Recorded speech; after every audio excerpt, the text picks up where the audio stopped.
Hi friends, നമ്മുടെയൊക്കെ ജീവിതത്തിൽ നമുക്ക് ഒരുപാട് അനുഗ്രഹം കിട്ടിയിട്ടുണ്ട്, ഒരുപാട് സഹായങ്ങൾ നമുക്ക് ലഭിച്ചിട്ടുണ്ട്, ഒരുപാട് വ്യക്തികൾ നമ്മളെ കണ്ട് നമ്മളോട് നല്ല വാക്കുകൾ പറഞ്ഞിട്ടുണ്ട്.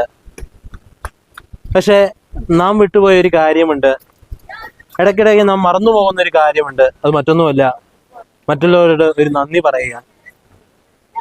ഒരു പുഞ്ചിരിയോടെ മറ്റുള്ളവർ തനിക്ക് ചെയ്ത കാര്യങ്ങൾക്ക് ഒരു നന്ദി പറയാൻ നാം എപ്പോഴും മറന്നു പോകാറുണ്ട്. ക്രിസ്തു നമ്മളെ പഠിപ്പിക്കുന്ന ഒരു മാർഗ്ഗ പ്രകാരമാണ്.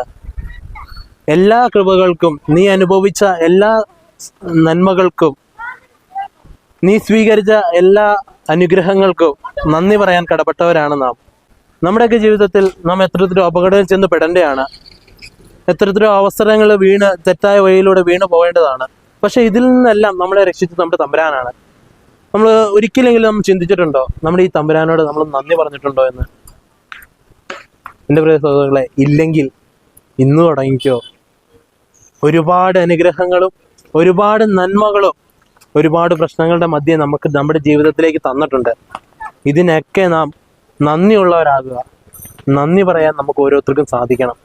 നന്ദി പറഞ്ഞു തീർക്കുമ്പോഴാണ് നമ്മുടെ ജീവിതത്തിൽ വീണ്ടും വീണ്ടും കൂടുതൽ അനുഗ്രഹം നമ്മുടെ ജീവിതത്തിലേക്ക് വരാനായിട്ട് സാധിക്കും. നമ്മുടെ പ്രിയ സഹോദരങ്ങളെ, നമുക്ക് കിട്ടുന്ന എല്ലാ അനുഗ്രഹങ്ങൾക്കും ആദ്യമേ അത് ചെയ്യുന്ന വ്യക്തിയോടും, രണ്ടാമതായിട്ട് അത് ചെയ്യാൻ അവനെ പ്രേരിപ്പിച്ച നമ്മുടെ തമ്പുരാനോടും, അതായത് യേശു ക്രിസ്തുവിനോടോ, അത് പിതാവായ ദൈവത്തോടോ നാം എപ്പോഴും നന്ദിയുള്ളവരാകുക.